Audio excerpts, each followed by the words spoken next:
Semenjak ritual itu, kegiatan sekte berjalan secara autopilot karena Mr. X tiba-tiba memutuskan untuk menyusul Jirovi ke luar negeri. Begitu pula dengan Mas Cakra yang masih bersemedi di gunung, sementara aku hanya berdiam diri di kamar menghabiskan waktu menonton film. Bosan sekali. Aku bangkit lalu pergi ke dapur. Saat menuruni tangga terlihat Mbak Rini, pembantuku, sedang berjalan menuju pintu depan. Di belakangnya ada sosok makhluk berjubah hitam mengikuti. Mau kemana, Mbak? Tegurku, membuat makhluk itu tiba-tiba menghilang. Sontak ia menghentikan langkahnya dan menoleh. Belanja, Non. Bapak bilang malam ini mau ada tamu, balasnya. Boleh aku ikut? Saya belanja sendiri aja, Non. Gak apa-apa, aku pengen ikut. Tunggu ya. Aku bergegas kembali ke kamar, lalu mengganti pakaian dan mengambil tas. Kemudian menghampiri Mbak Rini yang sudah menunggu di depan. Pakai mobil aku aja, ucapku seraya berjalan ke garasi. Aku memintanya duduk di depan, kemudian berangkat menuju mall terdekat. Ayah bilang nggak tamunya siapa, Mbak? Tanyaku. Enggak, Non, balasnya. Kira-kira disuruh masak untuk berapa orang? Kayaknya sekitar 5 orang, Non. Oh, oke. Kurang dari setengah jam kami sudah tiba di mall. Setelah belanja, aku mengajak Mbak Rini untuk makan siang. Meski awalnya ia menolak. Mbak, kangen sama kampung nggak? Tanyaku karena sudah hampir 5 tahun ia tidak pulang ke rumahnya. Kangen, Non, balasnya. Kalau aku izin Mbak untuk pulang, mau nggak? Nanti Non sama Bapak gimana? Nggak usah dipikirin, Mbak. Sekarang kalau lapar, tinggal pesan makanan online. Nanti yang beresin rumah siapa? Nggak usah dipikirin juga. Yang penting Mbak mau atau enggak. Terserah mau pulang berapa lama. 1 atau 2 bulan juga nggak apa-apa. Nanti tetap aku gaji. Sebenarnya ada apa, Non? Apa saya ngelakuin kesalahan? Mbak nggak ngelakuin kesalahan apa-apa. Cuma kondisi rumah sekarang lagi kurang baik. Saya juga ngerasa begitu, Non. Belakangan ini sering mimpi didatangin pakai jubah hitam, bawa pisau. Nah, kan, makanya Mbak pulang dulu aja. Nanti kalau rumah udah aman, baru balik lagi. Aku minta tolong banget, Mbak jangan nolak. Ya udah, Non. Besok saya pulang kampung. Nggak usah nunggu besok. Hari ini aja. Terus, nanti yang masak buat tamu Bapak siapa? Gampang itu sih. Mbak Rini tampak masih bingung dengan permintaanku yang begitu tiba-tiba. Bagaimanapun ini demi kebaikannya. Baik, Non, balasnya. Aku tersenyum. Yuk pulang. Sesampainya di rumah, aku menemani Mbak Rini untuk mengemas barangnya.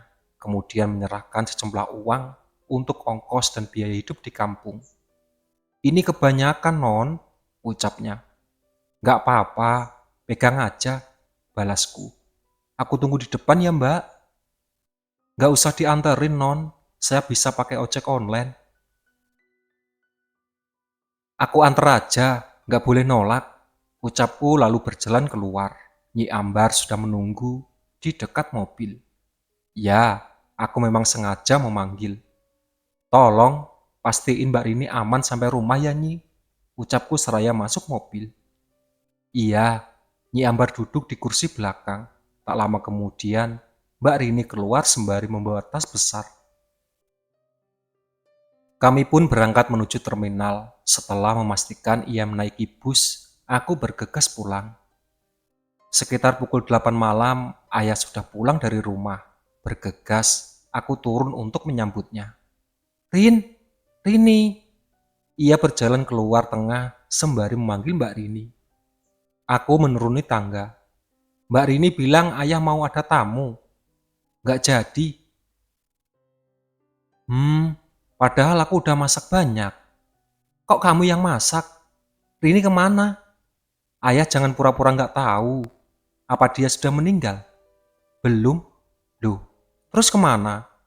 Aku suruh dia pulang kampung. Kok kamu nggak bilang ayah dulu? Sengaja. Aku nggak mau nasib dia sama kayak pembantu lain. Ayah terpaksa ngelakuin itu, El. Terpaksa. Di luar banyak calon tumbal lain. Kenapa harus Mbak Rini? Gilang udah bangun dari koma. Suatu saat dia pasti bakal berhadapan lagi sama sekte. Jadi kita harus siap-siap. Aku nggak peduli sama dia ya. Ayah bebas mau numbalin siapa aja. Asalkan bukan Mbak Rini. Dia udah kerja lama di sini. Aku juga cocok sama dia. Ayah nggak sempat nyari tumbal lain, El. Pasien di sana kan banyak. Sepi, El. Minta Ki Kendil aja yang nyari. Tuh, kakek-kakek males amat. Jaga omongan kamu, El. Ayah marah. Pokoknya apapun yang terjadi, Rini harus tetap mati. Berarti ayah harus berhadapan sama aku. Ayah duduk di sofa. Ayah nggak mungkin ngelakuin kamu, El. Ucapnya. Kalau begitu, jangan ngelakuin Mbak Rini juga. Sautku. Oke, tapi ayah mau nanya satu hal sama kamu, El. Apa? Apa kamu berencana ninggalin sekte? Sejauh ini belum.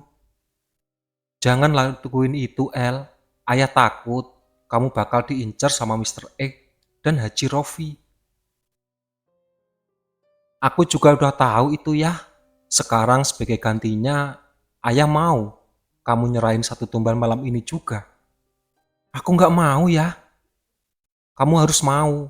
Kalau enggak, ayah bakal kurung kamu. Ayah nggak bakal bisa. Kata siapa? Aku membalikan badan. Ternyata sudah ada di Kendil di hadapan. Turuti perkataan ayahmu, El. Ucapnya. Saya nggak mau. Tolakku. Kurung dia, Ki. Perintah ayah. Ki Kendil mendekat. Jangan macem-macem. Gertakku. Ia mengayunkan tongkatnya. Hendak memukulku. Duk. Nyi Ambar tiba-tiba datang dan menahan tongkat itu. Jangan kamu sentuh anak ini, Ki Kendil. Ucapnya dengan nada tinggi. Seharusnya kamu ajari anak ini untuk tidak melawan orang tuanya. Balas Ki Kendil. Setiap anak memiliki pilihan hidup sendiri. Jadi jika sepantasnya orang tua memaksa anaknya untuk mengikuti pilihannya. Ambar, kamu tahu apa yang akan anak ini hadapi nanti? Saya sangat tahu dan saya akan melindungi dia. Kamu tidak akan sanggup, Ambar. Saya tahu itu. Sudah, ucap ayah. Sekarang apa yang sebenarnya mau kamu lakuin, El? Kamu nggak bakal selamanya nolak nyari tumbal. Aku nggak punya rencana apa-apa ya. Tapi untuk sekarang, aku nggak berencana buat numbalin siapa-siapa. Jadi, harusnya ayah bisa ngerti. Oke, ayah hargai itu. Sekarang kamu balik ke kamar. Awas, aku meminta Ki Kendil minggir. Kemudian melangkah ke kamar, ditemani Nyi Ambar. Apa Mbak Rini aman? Tanyaku. Aman, balasnya. Sip, malam ini aku bisa tidur dengan tenang. Keesokan harinya Nyi Ambar memintaku untuk pergi ke rumah kakek di Cirebon. Ia tidak menjelaskan alasannya, tapi aku rasa ada sesuatu yang penting. Bergegas kumasukkan beberapa helai pakaian ke dalam tas, lalu pergi. Saat menuruni tangga terlihat ayah sedang duduk di ruang tengah sambil menikmati segelas kopi. Mau kemana kamu, El? Bawa tas gede itu? Tanyanya. Mau liburan? Bosan di rumah terus? Sautku agak ketus. Liburan kemana? Ke Bandung. Berapa hari? Gak tahu. Kamu masih marah sama ayah? Menurut ayah gimana? Itu kan cuma masalah kecil aja, El. Kecil? Numbalin Mbak Rini ayah bilang cuma masalah kecil. Biasanya kamu nggak protes. Kan aku udah bilang, ayah bebas numbalin siapa saja, asal jangan Mbak Rini. Dia udah 5 tahun nemenin aku di rumah. Ya udah, ayah minta maaf. Oke, aku berlalu menuju pintu. Kamu nggak minta uang jajan? Nggak, di tabunganku masih banyak. Sautku seraya membuka pintu, lalu bergegas masuk ke mobil. Tak lupa memutar lagu kesukaan sebelum berangkat. Pak Yanto satpam membuka pintu pagar. Mobil pun melaju dengan cepat keluar perumahan. Setelah itu harus menghadapi kemacetan kota Jakarta di pagi hari. Butuh waktu 1 jam untuk terlepas dari kemacetan. Kini mobil melaju dengan lancar melewati tol layang Jakarta Cikampek. Aroma wangian begitu menyengat, tanda kehadiran Nyi Ambar. Nyi, sapaku saat Nyi Ambar muncul di sampingku. Ada yang mengawasi kamu, balasnya. Siapa? Anak buah Haji Rofi. Ketika melakukan perjalanan sendiri, aku jarang sekali membuka mata batin agar terhindar dari makhluk gaib yang suka tiba-tiba muncul. Bukan, tapi ayah kamu. Hah?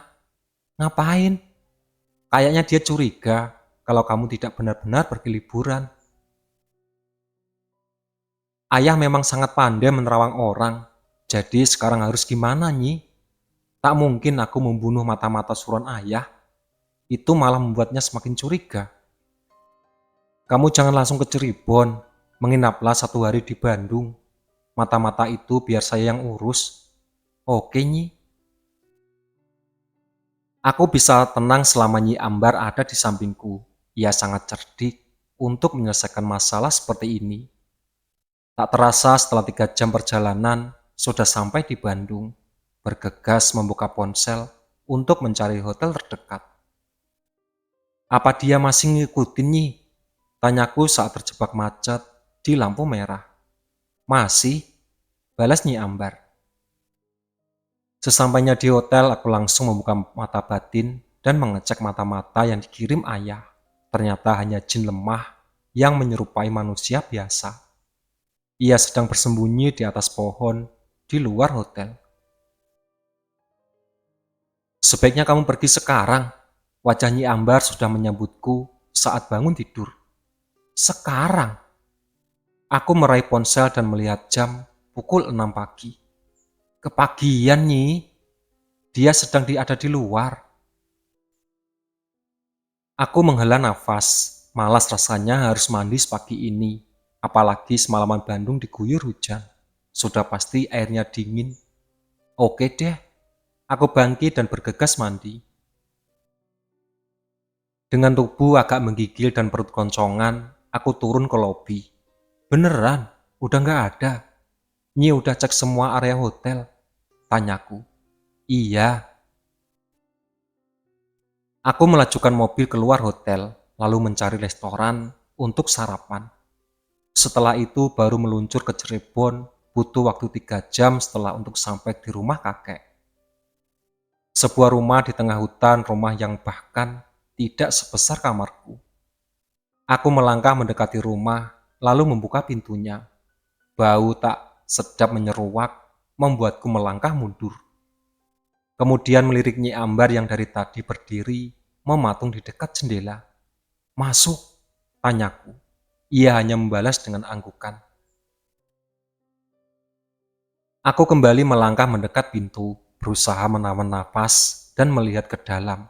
Gelap, tak ada yang bisa kulihat. Ku ambil ponsel di tas lempang, lalu menyorotkan lampu flash hit ke dalam. Dek, ada kerangka manusia berwarna hitam tergeletak di lantai. Itu kerangka siapa, Nyi? Tanyaku. Kakek kamu, El? Aku terkejut mendengarnya. Bukannya kakek udah dimakamin? Mereka datang ke sini hanya untuk melihat kondisi terakhirnya saja, tanpa mengubur jasadnya. Aku tidak menyangka ayah setega itu. Bagaimanapun kakek adalah orang tuanya juga. Sekarang harus bagaimana, Nyi? Berharap Nyi Ambar tidak menyuruhku untuk mengubur kerangka itu. Ada pusaka yang tertanam di tubuhnya, tak ada yang bisa mengambil kecuali keturunannya. Kenapa ayah nggak ambil pusakanya? Dia tidak tahu tentang ini. Gimana cara ngambilnya? Pusakanya tertanam di bagian dada. Kamu hanya tinggal menyentuh dadanya dan merapal doa. Oke, aku mendekati kerangka kakek, lalu mengulurkan tangan dan menyentuh dadanya. Pikiran ini berusaha fokus merapal mantra sembari menahan bau yang tidak sedap menusuk hidung. Tangan ini mulai merasa panas, dari mata batin terlihat ada cahaya emas keluar dari tubuh kakek. Cahaya itu berubah menjadi keris saat kupegang, keris itu menghilang. Loh, kok hilang? Tanyaku bingung. Keris itu sudah ada di tubuh kamu, El. Balas Nyi Ambar. Aku bangkit dan melangkah keluar. Itu keris apaan, Nyi?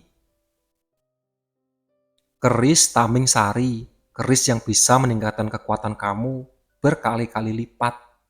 Saya yakin suatu saat keris itu akan sangat berguna. Udah, ini aja. Iya, sekarang kamu harus segera kembali ke hotel sebelum mata-mata itu sadar. Oke. Setelah seminggu lebih liburan di Bandung, akhirnya aku pulang ke rumah. Sesampainya di rumah, ayah sudah menunggu di ruang tengah. Kemana aja kamu, El? Tanyanya.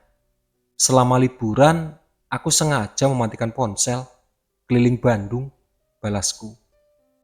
Jawab yang jujur, El. Kamu pergi kemana? Bandung, ayah.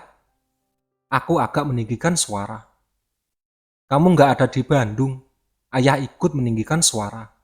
Kok ayah bisa yakin kalau aku nggak ada di Bandung? Ayah terdiam sebentar. Perasaan ayah bilang begitu. Yakin itu dari perasaan, bukan dari mata-mata yang ayah kirim. Ayah duduk di sofa. Ayah minta maaf, udah mata-matain kamu. Sekarang jawab jujur, kamu pergi kemana?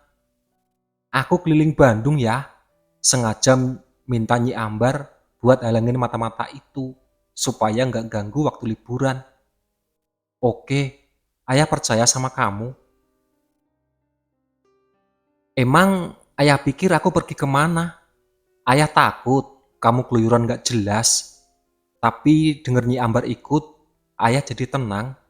Ya udah, aku mau ke kamar dulu. Capek, mau istirahat. Aku pergi ke kamar dan membaringkan tubuh di kasur. Kemudian menyalakan ponsel.